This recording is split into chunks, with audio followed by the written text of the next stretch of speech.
Hey, what is up, parents, teachers, therapists? It is me, Seth with SethPerler.com, executive function coach. Wear a lot of hats in the executive function. And this is Tosha Schore, who specializes in parenting boys peacefully, aggression with boys, and issues related to this. What's up, Tasha? I'm good. How are you? I'm excellent. I'm excited to chat with you a little bit today. For everybody watching, we're going to give you some ideas about what we're seeing and what Tasha's really seeing and hearing from her clients and families around what's going on with aggression in boys. And the pandemic has been going on for, at this point, 2 years, and what she's seeing and what sort of hope and ideas you can actually implement. So, Tasha, what are you seeing after all this time, 2 years?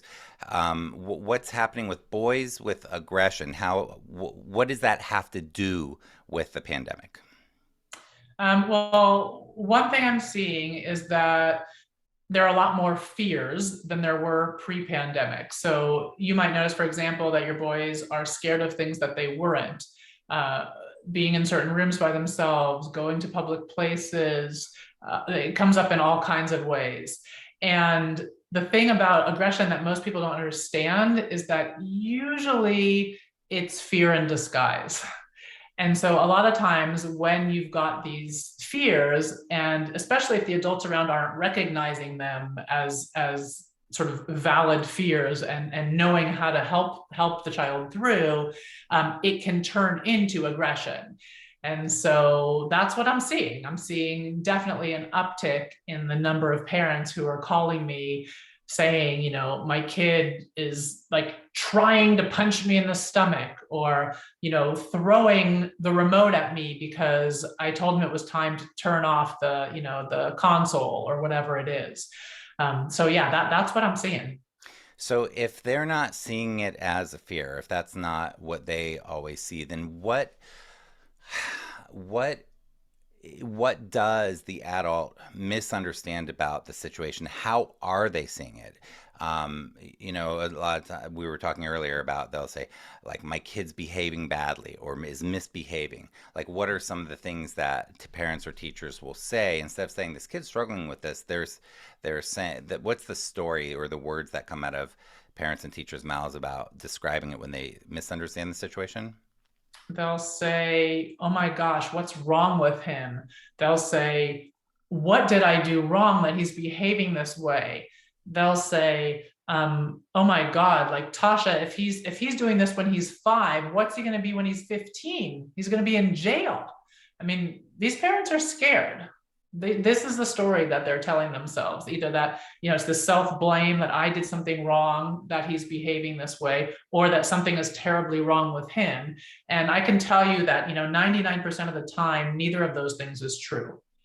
It's simply it's simply that there are upsets, there are hurts, there are fears that have built up, and there's nowhere to go.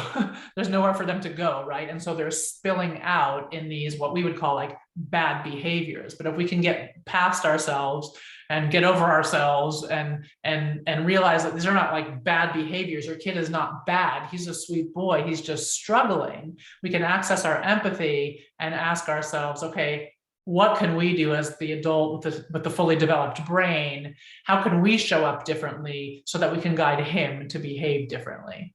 So that's what I want to ask about. Just one or two things about what we can do differently. But before I ask that, I want to ask the very real question. When you said, somebody with a 5-year-old might be saying, what's going to happen when they're 15? They're going to be in jail.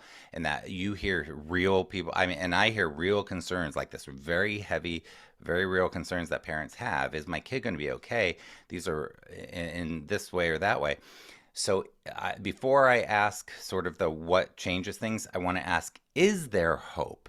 Is there even hope that when they're 15 that things can turn around and change? Is there hope? Absolutely. Absolutely. That was People email rhetorical. me all the time. Is it too late? Just now, somebody posted in a Facebook group.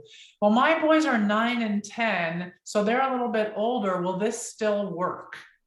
Yes, a resounding yes. I said, I have parents of, 13-year-olds, and they're in the, they're doing the workshop, the out with aggression workshop or stop the aggression workshop that you're going to be talking about, and they get results. So absolutely, it's never too late. It is our job to advocate for our sweet boys, to acknowledge and acknowledge that the aggression or whatever challenging behaviors they're showing the world are all a call for help. And that it is our job to look underneath and to ask, okay, what's really going on here? How can I support this child so that he's able to show up differently? Perfect. And thank you for mentioning your workshop. So Tasha is fantastic. I've known Tasha for a while, and she brings tremendous work to the world and has workshops, some that are going on now, and then always has all kinds of interesting offerings for people because she's in the business of, as I am, trying to really help people create meaningful changes. And Tasha, let's wrap up with this. So, in the workshop or in your work, when you see somebody who has had that child who was at whatever age, let's just use the example 5, and by 15, by 10, whatever, things have really changed. There's been a lot of change. What is one or two key things that parents do right at the beginning when they start working with you? What's like one or two really key things that works right at the beginning, or that starts to help create change? Yeah, I would say one thing for sure is that when parents really learn that moving towards a child who is struggling with aggression is the answer rather than isolating him or punishing him, like things can turn around in a day. I mean, things change so quickly. So that's one thing for sure. What else? What was repeat the question again? No, I Sorry, I think just lost that's my. let's stick with that and let's wrap it up there. Okay. How does a parent, what can they do when they finish watching this? What can they do right now or today to come closer rather than creating distance? What does that even mean to come Yeah. closer? What's something they can do? That's Um, a great place. I would say today, let's say your boy does something and it really upsets you. Try rather than going down that rabbit hole of, yelling at him, shaming him, blaming him, or even trying to figure out what happened that he's feeling like he needs to behave this way. Experiment with being quiet, just zipping it. Experiment with listening more, talking less. So you could say nothing, which is usually a good place to start because most of us are just over talkers. If you absolutely have to say something and you can't stay quiet, say something really neutral, like, I'm here, or we'll get through this. Don't go to trying to guessing what he's feeling or naming his emotions or getting all complicated. Just something really neutral. We'll get through this. That breaks that isolation. It lets him know, hey, I've got your back. I'm by your side. It's just it's an easy thing to do. So just a one liner, something really simple, or even better to start, zip it. Awesome. I love those. And to tag on to that, Tasha and I are very aligned philosophically in our approaches. A couple that I might mention is, wow, tell me more. Tell me more. So when you feel the urge to say something, instead of saying the advice or the explaining with logic and reason your Or perception, even asking a specific question. and yeah, a specific, just the open ended. Tell me more, and Right, and then when they say more, tell me even more. right. And then here's another one I say a lot: keep going, I'm listening. Keep going, I'm listening. Like just in leaving that space, because sometimes they're not used to that. Totally. Um, and And one then other thing I want to say, oh, sorry. and then my last one was, wow, that sounds really X. That sounds really challenging, hard, frustrating, difficult. Um, and then how can I be helpful? Wow, that sounds really hard. How can I help? Yeah, so I love your ideas. And I will say that a lot of parents who come to me, with the level of sort of hardship they're facing with their boys and challenges and frustrations, those boys aren't talking. So you say, tell me more, they're telling you nothing.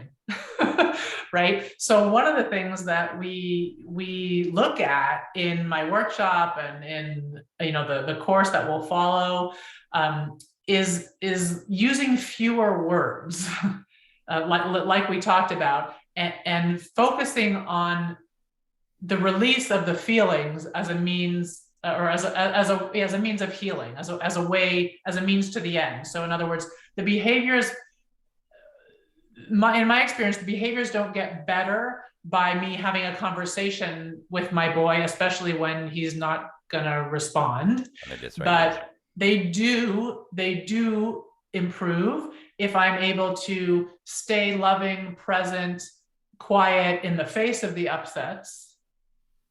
And he's allowed to spill them out without me shaming him or blaming him or getting upset with him or worrying about him. This is a big thing with aggression, right? We're worried because, of course, we're worried. But one of the things that's really important for parents of boys who are struggling with aggression is that they learn to get themselves to a place where they trust that things are going to be okay, where they trust that they're the perfect person to help their sweet boy through the challenge. Because when we're relaxed and our nervous system is relaxed, that in of itself is going to help his nervous system relax, and that is going to help diminish the aggressive behaviors right there. When we're worried, it's like he's like, oh my god, like I'm hitting, and now parents are worried, there really must be something to worry about, and then the behaviors spiral. So there's so much to talk about. Sorry, I know you wanted to be short, but I get very excited about this topic. This is my favorite topic. No, it's such good stuff, and thanks for giving us insight. That's really, yeah. I mean, we could then go down the rabbit hole of how does a parent then like work on that their own nervous system being more regulated. But you can Not look now. up Tasha's work. We'll link to it below. But Tasha Schore, and just has a lot of fantastic resources, webinars, seminars, and this, that, and the other. We'll link below. As I said, again, my name is Seth with SethProto.com. Hope you are having a fantastic day. And what I always say, Tasha, at the end of these is I do want to wish you joy and peace, and most of all, connection and quality time with your kiddo. So thanks, Thank you. Tasha. I'll take it. All right. Have a good day, everybody.